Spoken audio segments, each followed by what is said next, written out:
Le poisson dans le chapeau. Le poisson dans le chapeau de Melek Özlem Sezer et Denis Usbassaran aux éditions Circonflexe. Lors d'un pique-nique en famille, sur un ponton abandonné, plouf! Tomba dans l'eau le chapeau du papy. Zut! Fit le papy. C'est un cadeau de ma femme, ce chapeau. Zut! Fit le petit frère. C'est ma pomme cueillie dans le jardin qui se trouve dans ce chapeau. Zut! Fit la sœur. C'est mon ruban qui orne ce chapeau. Et zut! Fit la maman. C'est tout habillé que votre père plonge dans la mer. Le papa nagea de ci de là. Il avala beaucoup d'eau avant de sortir le chapeau du fond de la mer. Dans le chapeau, il y avait un peu de sable, un peu d'algues et un petit poisson rouge.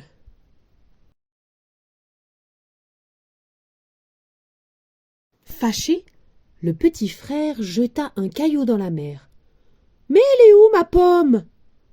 La sœur, au contraire, était ravie. « Qu'importe si la mer a pris ta pomme.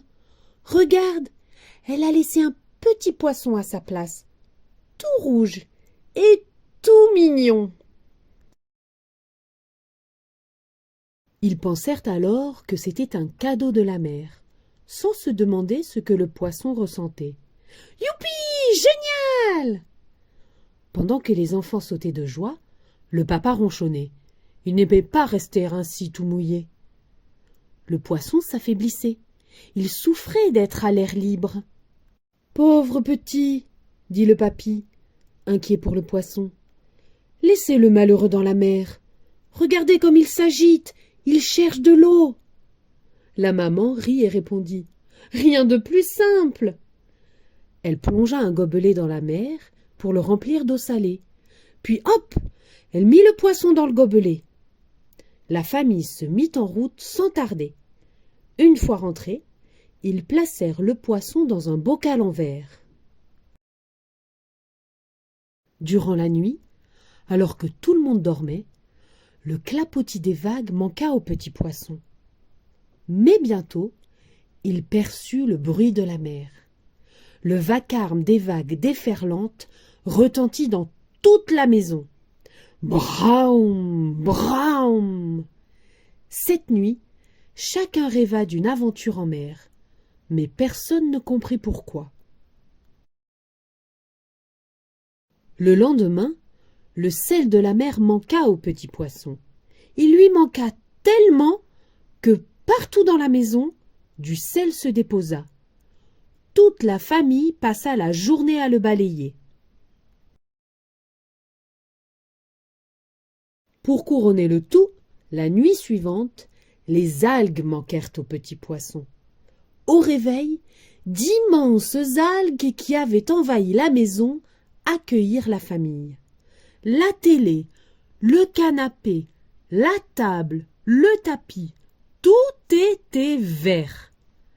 Fatigués d'avoir nettoyé les algues jusqu'à la tombée du jour, ils se couchèrent tous très tôt. Quand la maison fut débarrassée des algues, le petit poisson se sentit encore plus seul. Les moules lui manquèrent. Et le petit poisson avait aussi dû manquer aux moules, car des coquillages submergèrent la maison en claquetant. Et une nuit, la mer entière manqua au petit poisson. Le sel, les algues, les poissons, les moules, mais aussi ce bleu infini. Quand le petit frère se réveilla, il trouva son lit trempé.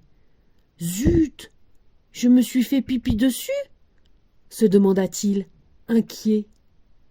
La sœur trouva son pull rose couvert d'algues. Elle se mit en colère, car elle aimait beaucoup ce pull. Et tout à coup, alors qu'elle enfilait ses chaussettes, des poissons la chatouillèrent. Le papa, essayant d'enlever les moules qui couvraient ses lunettes, se cogna à droite et à gauche.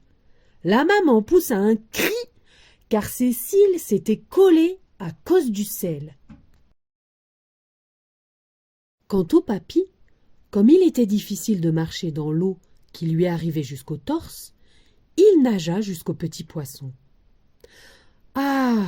dit-il, « mon tout petit, ta maison te manque tant que ça ?» Tout le monde resta ébahi. C'était donc ce petit poisson qui semait la pagaille. Les sourcils se froncèrent, les yeux s'ouvrirent grands, les mains tremblèrent d'agacement. Mais le papy ne laissa personne réprimander le petit poisson. « Pourquoi vous énervez-vous » demanda-t-il.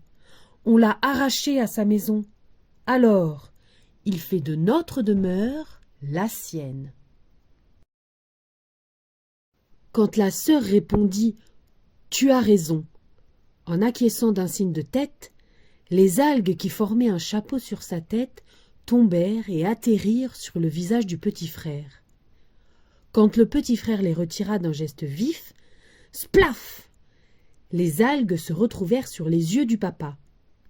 Quand le papa les rejeta du revers de la main, elles se collèrent sur les lèvres de la maman comme une moustache. La maman éclata de rire. À la brasse, elle s'approcha du petit poisson. Avec douceur, elle prit dans ses mains le bocal dans lequel il bougonnait et s'ennuyait. « Il vaut mieux que chacun habite chez soi. Qu'en dis-tu, mon petit ?»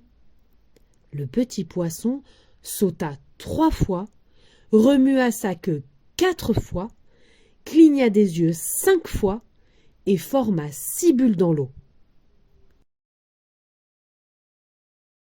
Du sel dans les cheveux, des coquillages sur les bras, tous sortirent de la maison remplie d'eau avec une grande difficulté. Ils se dépêchèrent de remettre le poisson rouge à la mer, et ils furent heureux de le voir sautiller dans les vagues.